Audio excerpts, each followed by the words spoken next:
마가복음 4장 35절부터 41절까지 제가 읽습니다. 그날 저물 때에 제자들에게 이르시되 우리가 저편으로 건너가자 하시니 저희가 무리를 떠나 예수님을 배에 계신 그대로 모시고 가매 다른 배들도 함께 하더니 큰 광풍이 일어나며 물결이 부딪혀 배에 들어와 배에 가득하게 되었더라. 예수님께서는 고물에서 베개를 베시고 주무시더니 제자들이 깨우며 가로되 선생님이여 우리의 죽게 된 것을 돌아보지 아니하시나이까 하니 예수님께서 깨어 바람을 꾸짖으시며 바다더러 이르시되 잠잠하라 고요하라 하시니 바람이 그치고 아주 잔잔하여지더라. 이에 제자들에게 이르시되 어찌하여 이렇게 무서워하느냐 너희가 어찌 믿음이 없느냐 하시니 저희가 심히 두려워하여 서로 말하되 저가 위기에 바람과 바다라도 순종하는고 하였더라. 아멘. 지난 시간에 마가복음 4장 35절부터 41절 이 본문을 가지고 설교하였었습니다. 이어서 다시 본문을 가지고 지난번 마가복음 강의에서 다루지 않았던 그리고 그냥 가볍게 지나갔던 특별히 40절, 41절을 중심으로 다시 이 본문을 살펴보려고 합니다. 주님께서 갈릴리 호수, 갈릴리 바다를 배를 타고 제자들과 지나가실 때에 벌어진 사건이지요. 그리고 주님께서는 배에서 주무시고 계셨습니다. 풍랑이 너무 거세게 일어나서 배에 물이 들어차고 죽게 된 지경에서 제자들은 주님을 깨웁니다. 우리가 죽게 되었다고 돌아보아 달라고 4장 38절에 보면 제자들의 탄원이 나와 있습니다. 주님께서는 바람을 꾸짖으시고 바다더러 잠잠하라 고요하라 그렇게 말씀하시고 명령하시니까 바람이 그치고 아주 잔잔하여지더라 말씀합니다. 그리고 이 바람을 꾸짖으실 뿐만 아니라 주님께서 함께 하신 제자들을 꾸짖는 책망하시는 내용이 나와 있습니다. 4장 40절에 보면 어찌하여 이렇게 무서워하느냐 너희가 어찌 믿음이 없느냐 어찌하여 이렇게 무서워하느냐 너희가 어찌 믿음이 없느냐 그리고 제자들은 심히 두려워하였다 말씀합니다. 심히 두려워한 대상은 주님이지요. 왜? 갈릴리 바다의 풍랑은 잠잠게 되어져서 우리가 이제 여기에서 빠져 죽을 위험은 끝났고 잔잔하여졌습니다. 잔잔하여졌다도 39절 하반을 확인하면 바람이 그치고 그냥 잔잔해진 것도 아니고 아주 잔잔해졌다. 저는 우리나라 바닷가에서 간혹 바다 낚시를 했습니다. 고향이나 또한 목회했던 곳이 바닷가이기 때문에 그렇지요. 바다 낚시를 할 때에 중요한 것은 바람이 얼마나 부느냐, 그에 따라서 파도가 얼마나 치느냐, 그거에 따라서 물고기가 잘 잡히냐 그렇지 않느냐가 좌지우지될 때가 많습니다. 또한 제가 얼마간 배를 타고 어부 생활하고 그럴 때도 얼마나 파도가 잠잠하고 혹은 세게 치느냐 그런 것도 아주 중요하지요. 어쨌든 바람이 그쳤고 아주 잔잔해졌다. 갈릴리 바다 혹은 게네사렛 호수가 아주 잔잔해졌다. 그렇기 때문에 여기에서 죽을 위험은 끝난 거지요. 그리고 주님께서 여기를 잔잔케 하신 다음에 책망을 받고 제자들은 저희가 심히 두려워하여 주님께서 이제 두려움의 대상이 되었던 것이지요. 서로 말하되 저간 위기에 바람과 바다라도 순종하는고 저분이 과연 누구시기에 이게 현실이다 그 말입니다. 현실. 평상시에 주님의 제자들은 그래도 얼마간 알았습니다. 주님께서 하나님의 아들이시고 세례 요한의 증언대로 주님께서 메시아시다는 것을 알았지요. 그러나 그것을 어느 정도까지 알거나 혹은 지적으로 동의하거나 어느 정도 인정하는 것과 한 걸음 혹은 수백 걸음 넘어서 실제로 주님께서 어떤 분이신가를 체험하는 것은 또한 아주 다른 이야기가 됩니다. 제자들은 주님과 함께 하면서 첫째는 주님께서 병을 고치시고 귀신을 쫓아내시는 것, 나아가서 제자들인 자신들에게 병을 고치는 능력과 귀신을 쫓아내는 권세를 주시고 직접 자신들이 그러한 일을 행하기도 했지요.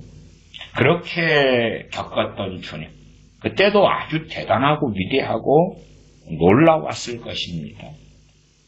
그러나 그것을 넘어서서 죽게 된 그러한 상황 속에서 바다와 바람과 바다라도 주님의 명령에 순종케 하시는 주님. 우리는 물론 마가복음 4장 본문을 글로 봅니다. 기록된 말씀으로 보는 것이고 당시의 주님의 제자들은 목숨이 걸려있던 긴박한 상황 속에서 실제로 경험했던 것입니다. 그리고 주님에 대하여 심히 두려워하였습니다. 사도행전의 아나니아와 삽비라의 경우도 그들이 예기치 않았던 일이 벌어지고 아나니아와 삽비라가 한날에 죽습니다. 그 죽는 것은 마귀가 죽이는 것도 아니고 하나님께로부터 온 죽음입니다. 베드로 사도는 증언하지요. 어찌하여 너희가 성령님을 속였느냐, 하나님을 속였느냐, 그리고 죽을 것이라고 베드로 사도가 성령님의 의탁하여 선언하는 것입니다. 그리고 첫째는 남편인 아나니아가 죽었고 둘째는 아내인 삽비라가 죽었습니다. 그들은 초대교회, 예루살렘 교회 교인들이었습니다. 그들이 죽는 것을 본 다음에 예루살렘 교회 교인들은 심히 두려워하였습니다. 왜 두려워했겠습니까? 자신들이 얼마간 알았다고 생각했던 하나님, 그 자신들의 생각과 기대치를 넘어서서 심지어는 내가 알았다고 생각했는데 알지 못할 것 같은 하나님에 대하여 체험하니까 그러겠지요. 자신들의 생각 속에서 머물러 계시지 않은 주님을 경험하고 체험하기 때문에 이들은 심히 두려워하였습니다. 오히려 본문이 이렇게 나오면 좀 좋지 않을까요? 저희가 심히 두려워하여 서로 말하되, 그렇게 4장 41절이 나오는 게 아니라 저희가 심히 기뻐하면서, 병이 고쳐지는 건 심히 기쁜 거죠. 귀신이 쫓겨나가는 기적과 이적 속에 있는 것도 심히 기쁜 거죠. 귀신이 쫓겨나가는 당사자들이 제자들은 아니지요. 제자들을 통하여 다른 사람들에게 귀신이 쫓겨나가거나 병이 고쳐지지요. 자기들보다도 자기들이 때로는 구경꾼이 되고 참여자가 되고 통로가 되고 그렇게 귀신이 쫓겨나가거나 병이 고쳐지지요. 나 자신들이 죽음의 위기에 놓여 있고 거기에서 죽게 된 상황까지 갔다 그 말이지요. 과거의 배에 물이 들어찼을 때에 그들은 주님을 처음부터 깨우진 않았을 겁니다. 그건 당연한 것입니다. 왜? 풍랑 일고 배에 물이 좀 찬다 해서 바로 죽는 것은 아니고 과거의 배들은 열심히 물을 이렇게 퍼내면 되기 때문에 그렇습니다.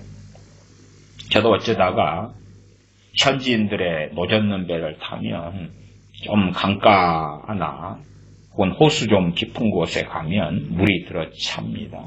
그러면 현지인들은 물을 퍼냅니다. 그건 뭐 특별한 일이 아닙니다. 제 어릴 때에도 그랬습니다. 물을 그냥 퍼내요. 구조상 물이 들어와요. 물을 퍼내요. 요즘에는 이제 기계를 통하여 그렇게 물이 어쨌든 뭐 콸콸콸 퍼내지는 구조 등도 있고 여러 가지 일들이 있습니다. 어쨌든 그냥 물이 좀 들어온다 해서 겁내는 상황은 아니고요. 물을 퍼냈을 거예요. 그러나 물을 퍼내는 속도하고 물이 들어차는 속도가 틀리고 퍼내도 물은 더 많이 들어와서 배가 침몰하게 된 상황까지 갔으니까 그 생명의 위기 속에서 주님을 살려달라고 깨웠다 그 말입니다. 그리고 바람과 바다를 잔잔케 하시는 주님에 대하여 제자들은 우리 살려주셔서 감사합니다. 기쁩니다. 와, 주님은 역시 우리가 기대했던 대로 시군요가 아니라 심히 두려워했다 하는 것입니다. 그래서 기본적으로 40장 40절에 보면 어찌하여 이렇게 무서워하느냐 너희가 어찌 믿음이 없느냐. 그럴 때에 첫 번째 해석은 그 믿음이 누구에 대한 믿음이냐라고 저는 해석하고 말씀드리겠습니다. 보통은 이제 믿음이라 그럴 때에 우리가 가지고 있는 믿음 이것을 많이 생각합니다. 그러나 믿음이란 본래가 대상이 있는 것입니다. 우리가 믿는다 그러면 자식을 믿느냐, 남편과 아내를 믿느냐, 혹은 부모를 믿느냐, 어느 회사에 근무한다 그러면 이러한 경제적 불황 속에서 설마 회사가 나를 명퇴 대상자에 넣거나 퇴직 대상자에 넣을까? 아니다. 회사는 나를 믿어주겠지. 회사를 내가 믿느냐. 신앙과 믿음도 우리가 믿습니다. 그런다 해서 믿음이 생기거나 믿음이 좋아지는 것하고는 다르지요. 본래가 대상에 대한 믿음이에요. 이게 첫 번째는 제자들이 주님과 함께했고 주님은 낮잠을 주무시고 계셨습니다. 그러면 누구에 대한 믿음입니까? 주님에 대한 믿음이에요. 주님에 대한 믿음. 주님에 대한 믿음이 있고 주님께서 그에 대하여 반응하셨고 그리고 생명의 위기 속에서 제자들이 살아났다면 자신들의 믿음에 동일한 결과를 봤을 거 아닙니까? 그러나 자신들의 믿음하고는 번지수가 너무 달랐다 그 말. 죽게 됐으니까 주님을 깨운 것은 맞아요. 근데 그것이 믿음이 있어가지고 깨운 건 아니다 그 말. 자신들의 힘으로 살아나고 해보려고 발부둥 쳐서 우리 힘으로 안 되구나. 주님만 깨우면 주무시는 주님만 깨우면 살 수 있어. 그렇게 믿어서 주님을 깨웠고 주님께서 바다와 파도를 잠잠케 하셨다면 제자들은 심히 두려워하지 않았겠지요. 왜? 믿은 대로 됐으니까. 주님께서는 바람과 파도도 잠잠케 하실 수 있으셔라고 믿었다면 그럼 심히 두려워할 이유가 없고 4장 41절에 이렇게 제자들이 서로 말할 이유가 없습니다. 그걸 아셔야 돼요. 저희가 심히 두려워하여 서로 말하되 저가 위기에 바람과 바다라도 순종하는고. 분명히 우리는 저분이 메시아시고 저분이 그리스도시고 그리스도는 헬라어, 메시아는 히브리어입니다. 같은 단어예요. 하나님의 아들이신 것. 믿어. 우리 믿어. 근데 그 정도였다가 그러나 거기에서도 그들이 동의적으로 믿는 믿음하고 현실과 실제는 많이 다르다고 말씀드렸어요. 많이 다르다. 인간사에 여러 사례가 있을 것입니다만은 그런 것까지는 굳이 예화로 들지는 않으려고 그럽니다. 저간 위기에 바람과 바다라도 순종하는 거. 저간 위기에 그래요. 아니 이들은 주님의 사도들이 중심이 되는 사람들인데 저간 위기에 그러니 당황스럽잖아요. 그냥 군중, 회중에 있는 사람들도 아니고요. 주님과 지금 함께하는 사람들입니다. 함께 행하는 사람들. 그 앞에도 무수히 많이 병을 고치고 귀신을 쫓아내는 상황들도 나와 있어요. 주님께서 사도들을 세우신 장면도 3장에가 나와 있고 이것은 4장 말미입니다. 마가복음은 사복음서 중에서 16장으로 가장 짧은 그러한 성경이 되죠. 사복음서 중에서 짧다 그 말이에요. 그래서 어떤 면에서 마태복음에 있는 말씀들 가운데 마가복음에 없는 것이 많고 누가복음에 있는 말씀 가운데도 없는 것이 많다고 말이에요. 어쩌다가는 없는 것도 있긴 합니다만 그런 면에서 어떤 사람들은 마가복음이 먼저 쓰여졌고 마가복음을 기본으로 해서 마태복음이나 누가복음이 나왔다. 그런 의미에서 이제 공관복음 그런 신학적 단어를 쓰기도 합니다. 그렇게 말하는 것 가지고까지 굳이 잘못이 있다까지는 말하진 않겠습니다만 최소한 공관복음 그 이상의 의도와 의미가 있다는 것은 뻔하게 알고 있어야 되겠지요. 저간 위기에 바람과 바다라도 순종하는 거 저분이 누구시야? 희한하지요. 지금 2명씩 짝지어서 전도를 보내실 때도 주님이 누구신가를 증언해야 되는 부르심과 사명을 가진 사람들이 주님의 사도들 제자들입니다. 주님이 누구신가? 예수 그리스도의 복음을 증거하는 부르심입니다. 이제는 하나님의 아들이 오셨다. 하나님의 독생자가 오셨다.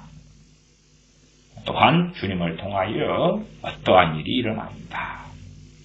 증언하는 사람들이 제자들인데 저간 위기에 최소한 주님이 하신 말씀은 명확하지요. 너희가 어찌 믿음이 없느냐. 누구에 대한 믿음이지요? 그냥 믿습니다. 혹은 막연하게 이 생명의 위기를 당해서 내가 보호될 것을 믿어. 하나님은 나를 보호해 주실 것을 믿어. 그런 믿음 말고 더 근원적으로는 누구에 대한 믿음이에요. 누구에 대한 믿음. 첫째는 그래서 주님과 함께한 제자들이기 때문에 주님에 대한 믿음이에요. 주님에 대한 믿음이 없다. 없다. 이 믿음이라는 것은 상황마다 틀립니다. 상황마다 틀리다는 것은 내가 배가 고플 때에 주님께서 내 먹을 것을 공급해 주실 거냐. 그 믿음도 있을 거 아닙니까? 말하자면 오병이어의 기적을 행하실 때에 여기 모이는 사람들이 다 먹으려면 빵 같은 것이 얼마나 필요할까? 그럴 때에 이제 지혜로운 제자는 계산하지 않습니까? 이 정도 돈이라도 사서 하면 그것도 부족할까 모르겠습니다.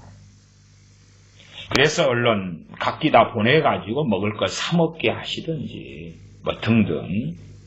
그러니까 그 많이 모인 군중들에 대하여 사실은 제자들이 생각할 때에 주님께서 그들을 먹여주신다는 것에 대한 믿음은 없는 거죠. 왜? 상상이 안 되던 일이니까. 그 상상이 안 되던 일을 주님은 버리시는 거고 오병이어의 기적을 행하시는 것입니다. 그래도 나중에는 또 주님에 대하여 우리가 떡을 안 가져왔다고 염려하면서 주님께서 누룽 이야기를 하시는 것이 우리가 음식 준비 안 해왔다고 뭐라 그러시는 것 아닐까. 그런 이야기를 할 때 주님께서 내가 오병이어의 기적 혹은 사병의 기적 거기에서 내가 몇 명을 먹였느냐라고 제자들을 책망하지 않습니까? 4병과 7병이었던가요? 어쨌든 그러한 크게 2번의 음식 사건의 기적을 통하여 내가 주님 자신께서 어떤 기적을 행하셔서 음식을 먹게 하신 것 등을 말씀하셨어요.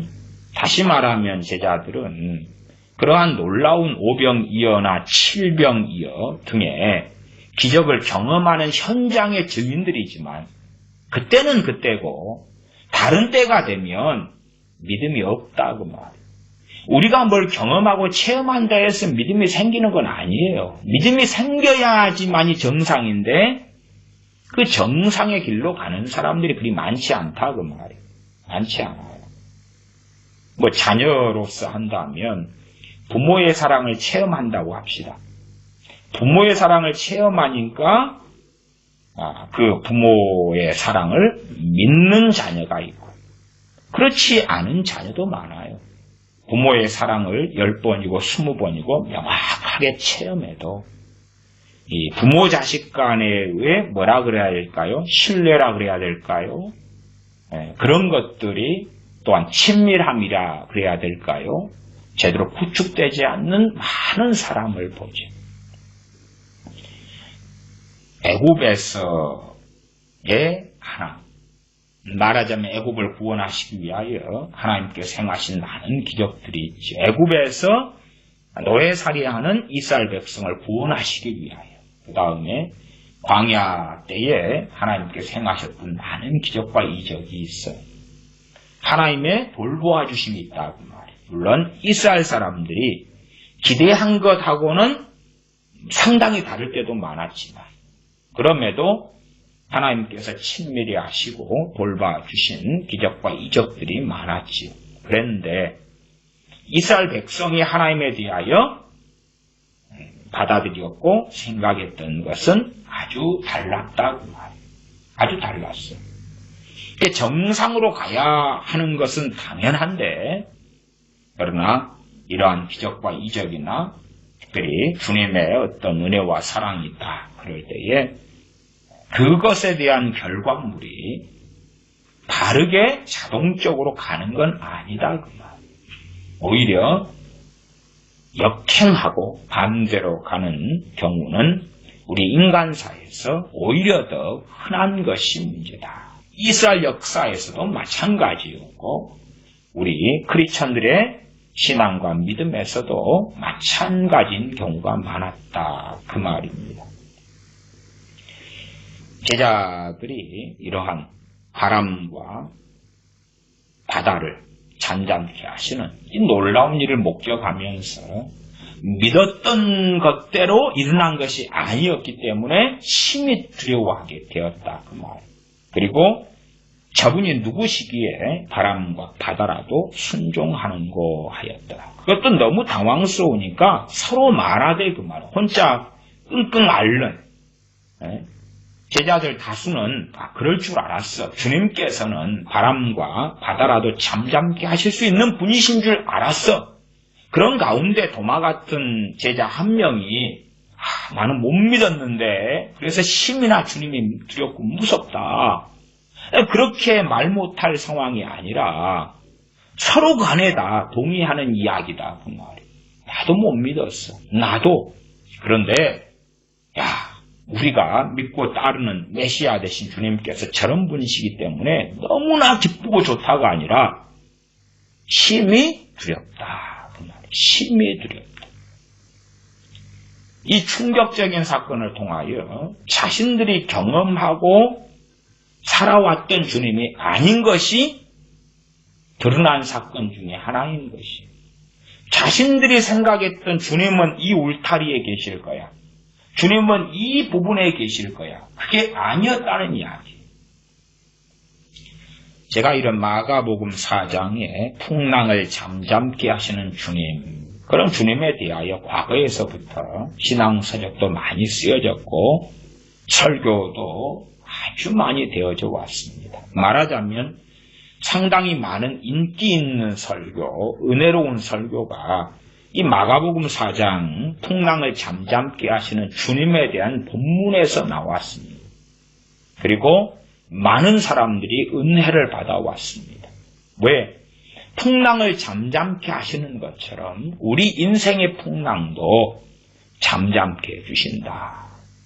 그러한 레파토리를 가지고 우리의 인생의 풍랑이 잠잠케 지려면 우리가 무엇을 가지면 된다 그러겠습니까? 믿음을 가지면 된다 그러는 것입니다. 물론 믿으라는 주님의 말씀이 다른 본문들에 또 마태복음, 누가복음 등에 꽤 있습니다. 꽤 있어요. 그래서 이 마가복음 4장의 본문의 문맥과 상관없이 섞어버리는 경우도 있어요. 섞어버리는 거. 너가 믿으면 하나님의 구원을 보리라. 야이로의 딸이 방장 죽었사오니 방금 죽었습니다. 선생님을 괴롭게 하지 마십시오. 주님께서 야이로에게 믿으라고 말씀하시죠. 섞어버리는 것이. 그런데 본문의 문맥과 맥락에서 어떤 것은 연결하고 관련지어서 섞을 수 있는 게 있고 어떤 것은 못 섞는 게 있습니다. 섞으면 안 되는 게 있어요. 음식을 할 때도 서로 조합이라는 게 있지 않습니까? 함부로 섞어버리면 개밥, 돼지밥이 되는 음식의 부류가 있고요. 그 다음에 섞을 때에 아주 맛있는 음식이 나오는 게 있지요. 그런 것을 잘 아는 요리사가 실력 있는 요리사가 되지요. 그렇지 않으면 요리를 통하여 이상한 실험을 하는 그런 사람이 나올 수도 있겠지요.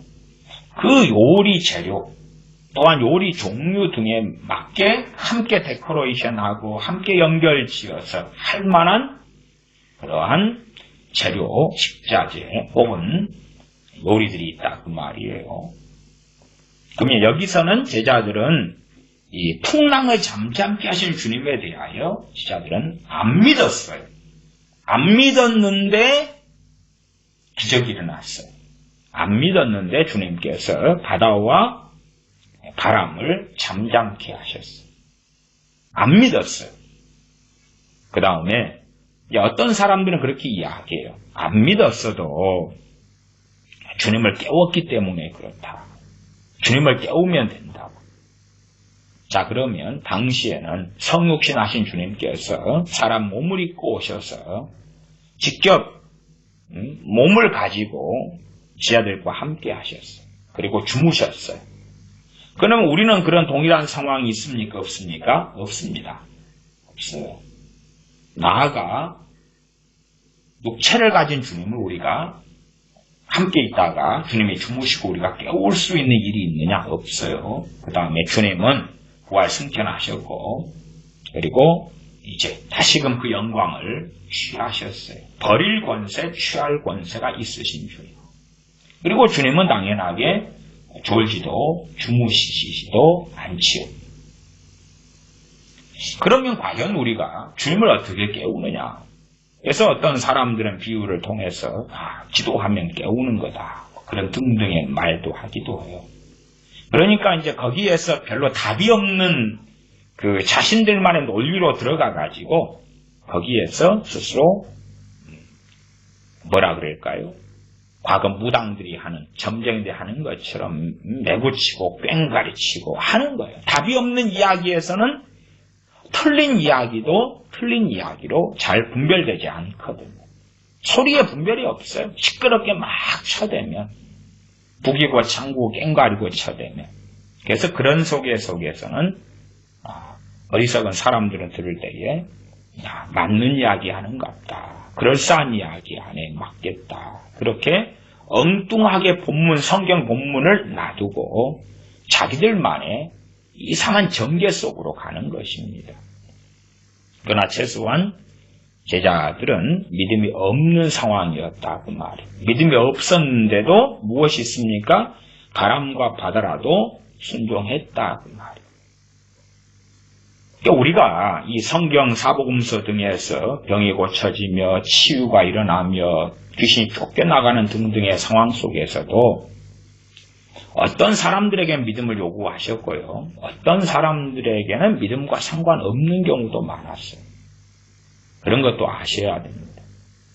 이게 믿음 강조해서 믿음과 상관 있는 본문들만 가지고도 설교할 수 있어요.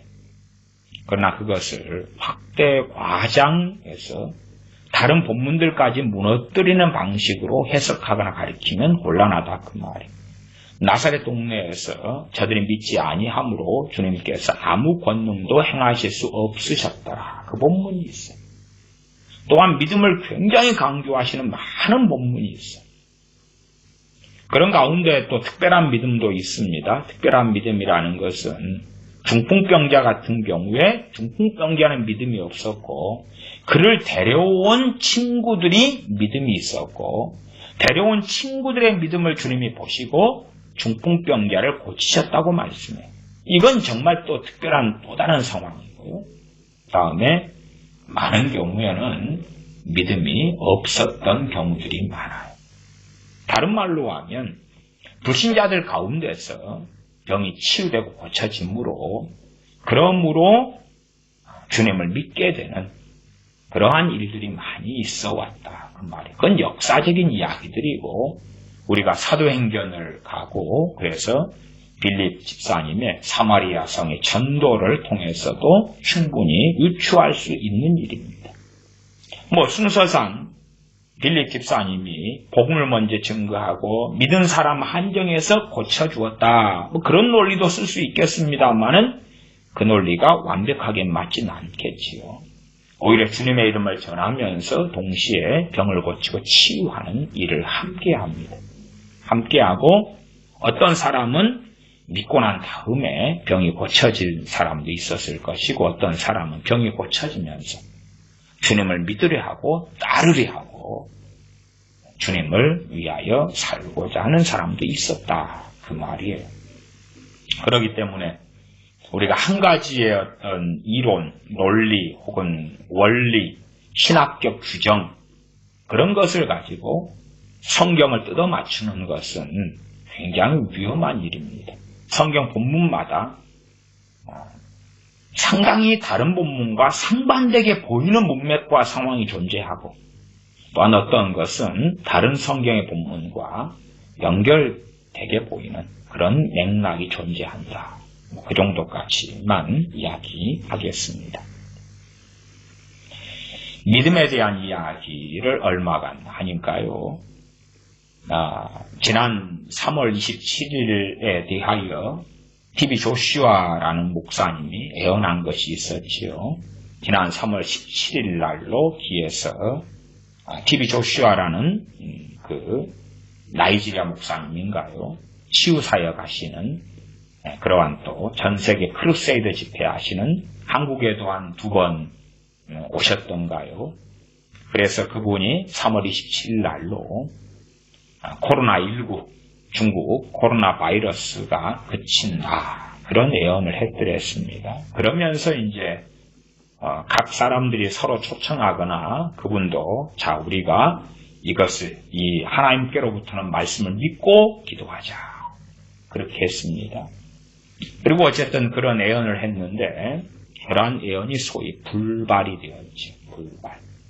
불발을 넘어서서 거짓말로 판정되었다. 그렇게도 말하는 것이 타당하고 옳게 보입니다.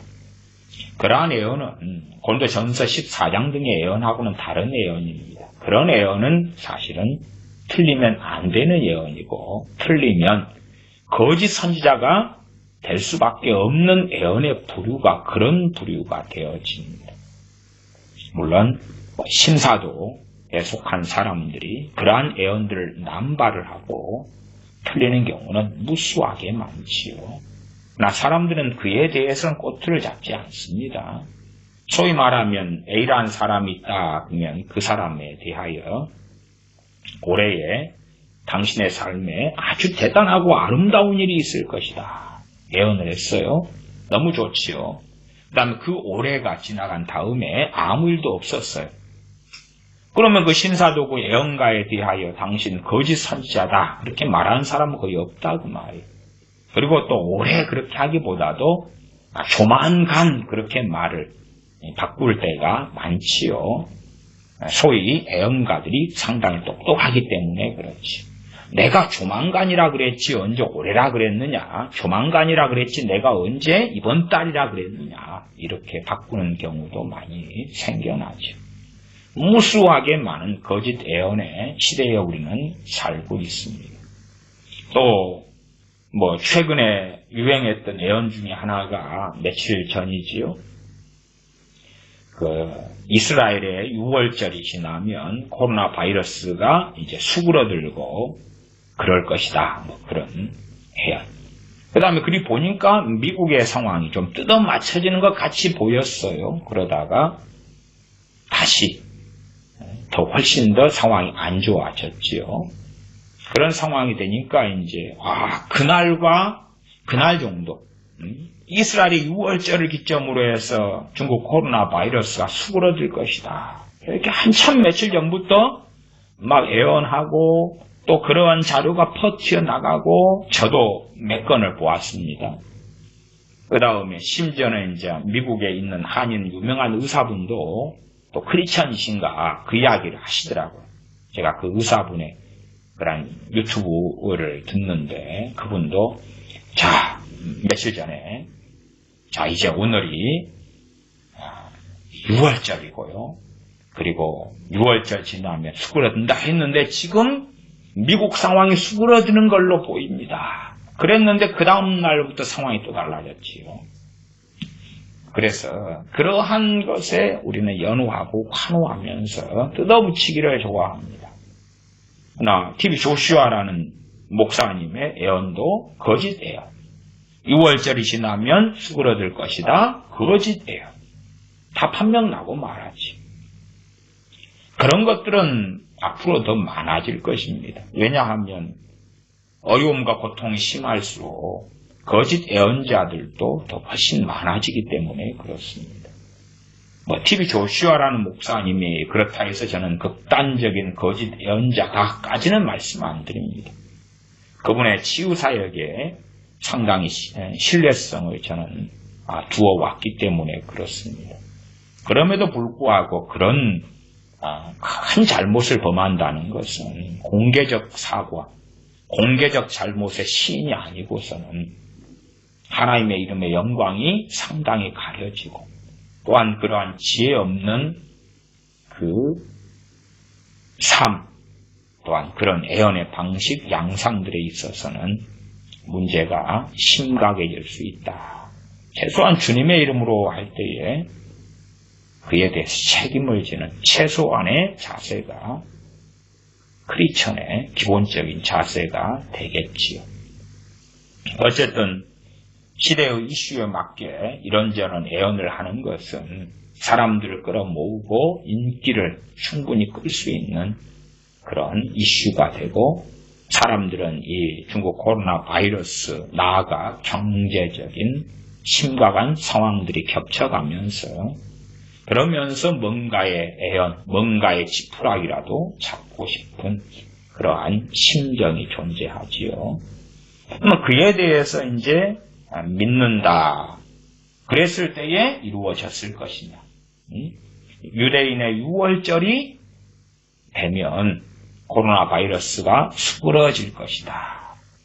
A라는 사람이 그런 예언을 했다고 합시다. 그 예언을 믿는 사람이 100만 명이 되면 효과가 있었을까요? 아니면 1000만 명이 되면 효과가 있었을까요? 혹은 그 예언을 믿는 사람이 하나도 없었기 때문에 혹은 몇 명 안 됐기 때문에 효과가 없었을까요? 어느 상황일까요? 어느 상황? 무슨 말인고 하니 하나님께로부터 예레미야 선지자에게 말씀이 왔다고 합시다. 그러면 하나님께로부터 온 그 말씀이 예레미야 선지자를 통하여 선언됐습니다. 그러면 그걸 믿는 사람이 많으면 이루어지고 믿는 사람이 없으면 안 이루어지는 것입니까? 아니에요. 믿는 사람이 아무도 없어도 하나님께로부터 말씀은 이루어지는 것이에요.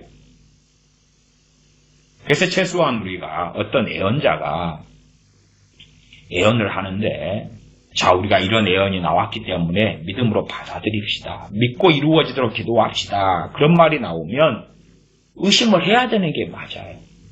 왜? 지금 그 예언을 듣는 청중에게 책임을 떠넘기고 있는 거잖아요. 그러면 자기가 도망갈, 피할 길을 내놓고 있는 것이 우리가 안 믿었기 때문에 하나님으로부터 말씀인데 우리가 안 믿었기 때문에 혹은 우리가 그것이 이루어지도록 기도를 안 했기 때문에 안 이루어진 것입니다. 정말 하나님께로부터 왔으면 하나님께서 하나님 자신의 영광을 위하여 하나님이 이루시지요. 하나님께서 하신 말씀을 누가 안 믿었다 해서 안 믿었으니까 무효가 되고, 그것은 이방의 다신교, 그리스도 로마 신화 등의 신관일 뿐이에요. 하나님 말씀을 안 믿으니까 안 이루어진다?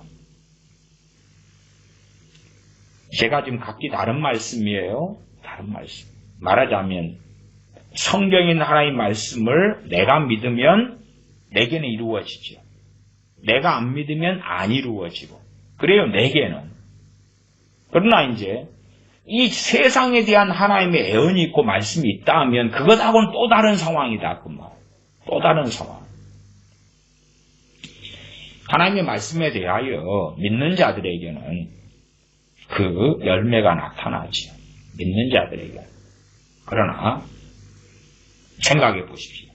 하나님하고 다른 편에 서 있는 사람이 하나님하고 다른 편에 서 있어요. 하나님과 함께 하지 않아요. 동행하지 않아요. 하나님을 사랑하지 않아요.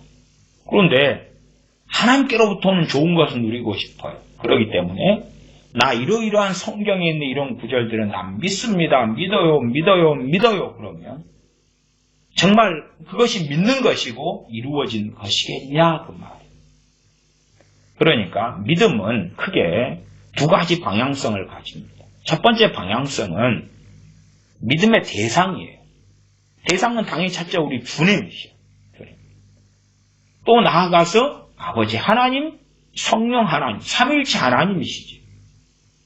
주님께서 이 땅에 오셔서 말씀하셨다 그러면 그 말씀하신 주님이 첫 번째고, 두 번째는 그 주님의 말씀을 믿느냐가 두 번째가 되겠죠. 첫 번째는 주님, 두 번째는 주님의 말씀이죠. 그게 방향성이에요. 방향성. 주님을 믿고 신뢰하느냐, 첫 번째. 두 번째는 주님의 말씀을 믿느냐는 것이. 주님 빼놓고 주님의 말씀을 난 믿어요. 그건 곤란하지.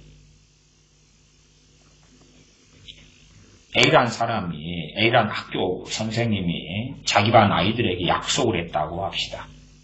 자, 이번에 우리 반이 전체 평균을 몇 점을 올리면 선생님이 피자를 사줄게. 그렇게 약속을 했다고 합시다. 근데 그 약속은 옆반 아이가 들었어요. 그래가지고 때가 되어서 그 반과 그 반 선생님의 반이 평균 몇 점이 올라가니까 옆반에 들은 아이가 그 선생님의 말씀에 근거해서 피자 사준다 했으니 내게도 사주십시오. 그러면 그 선생님은 그럴 것입니다. 너는 내 반 학생이 아니지 않느냐. 아니 선생님의 말씀에 그 약속이 약속 지켜야 되잖아요. 내가 약속을 했는데 그 대상은 우리 반 아이들인데 우리 반 아이들. 너는 우리 반이 아니잖아.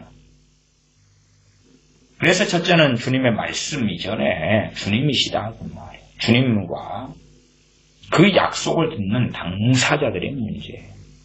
로마서 말씀에 하나님을 사랑하는 자고 그 뜻대로 부르심 받은 자, 부르심을 입은 자들에게는 모든 것이 합력하여 선을 이룬다. 하나님을 사랑하는 자라고 전제가 나와 있어요. 나와 있는데, 야, 누구든지 그냥 우리 크리스천들은 하나님을 사랑하는 자라고 하자. 그래서 우리들에게는 모든 것이 합력하여 선을 이룬다. 그런 논리를 사용하면 안 되는 것입니다. 중국 코로나 바이러스가 우리에게 합력하여 선을 이룰 것 같습니까? 그럴 사람도 있지만 그렇지 않은 사람은 훨씬 더 많을 것입니다. 전 세계적인 경제적인 심각한 불황, 또 우리나라 대한민국의 경제적 불황이 우리에게 합력하여 선을 이룰 것 같습니까? 그럴 수도 있고 안 그럴 수도 있는데 합력하여 선을 이루는 사람들은 적을 것입니다. 다수보다 소수가 될 것입니다. 소수가. 문재인 정권이 일어서 있습니다. 그 문재인 정권이 일어섰기 때문에 합력하여 선을 이룰 것이다? 정말로요? 저는 합력하여 선을 이룰 사람들이 있다고 봅니다. 어떤 사람들요? 말씀 그대로 하나님을 사랑하는 자고 그 뜻대로 부르심을 입은 자들입니다. 그런 사람들에게는 문재인 정권이 일어서는 것이 선을 더 이루게 될 것입니다. 왜? 어떻게? 그건 각자마다 다르겠죠. 각자마다 다르겠지. 그러나 최소한 선을 이루는데 하나님을 사랑하는 자에게 선을 이룬다는 것은 진리가 되어집니다. 대한민국 상황 경제적으로 더 안 좋아지고 안보가 더 안 좋아지고 자녀 교육이 더 안 좋아지고 학교 같은 곳들이 공산주의, 사회주의, 사상교육이 많이 되어지고 이제는 대한민국의 미래를 내다볼 수 없게 되어지고 그럼에도 합력하여 선을 이루는 사람들은 있다 그 말. 누가요? 하나님을 사랑하는 자가. 하나님을 사랑하는 자가. 그럼 반대로 이야기할 수 있죠. 누가 하나님을 사랑하는 자입니까? 그러면 열매가 나타난 사람들요. 결과가 나타난 사람들요. 나는 하나님을 사랑하는데요. 결과가 안 나타났는데요. 합력과 선을 안 이루었는데요. 그러면 당신이 하나님을 사랑했다는 것은 하나님께서 인정하지 않으신 모양입니다. 왜? 우리 모두 다가 거짓말쟁이가 될지언정 하나님은 거짓말쟁이가 아니시기 때문에 그렇지. 하나님은 거짓말쟁이가 아니시기 때문에 하나님 말씀이 당신 보기에 안 이루어졌다면 당신이 바로 하나님을 사랑한 자가 아니었기 때문에 그런 당연한 결과지요. 물론 많은 사람들은 자신은 무죄하고 자신은 책임이 없고 하나님의 문제다. 그러고 있을 사람들도 아주 많긴 하지만요. 나는 거짓말쟁이가 아니고 나는 스스로 속인 자가 아니고 하나님께서 거짓말을 하시는 거고 하나님께 속이는 거다. 전에도 제게 어떤 분이 편지를 보내셨어요. 이메일을 보내셨어요. 왜 하나님은 나를 이렇게 속이셨을까요? 왜 내게 이렇게 거짓말을 하셨을까요? 이메일을 보내서 제가 그것은 하나님이 거짓말한 게 아니라 당신께서 속은 것입니다. 이게 하나님을 거짓말했다고 한 이유가 몇 가지가 있었는데 그것은 어쨌든 그런 것입니다. 어떤 자기가 애언을 받았어요. 그 다음에 자기가 혼자 기도하면서 뭔가의 상황이 뜯어 맞춰졌어요. 말하자면 이런 일이 하나님 벌어지면 하나님 뜻이 이런 걸로 내가 믿으랍니다. 뭐 그런 일 등. 근데 기가 막히게 뭔가가 맞아떨어졌어요. 그래서 이런 일이 벌어지면 이런 것이 하나님 뜻인 줄 믿습니다. 그렇게 한 것을 진행했는데 결과가 영 아니었거든요. 그래서 저한테 이메일을 보내시는 것이지요. 왜 하나님은 저한테 거짓말을 하셨을까요?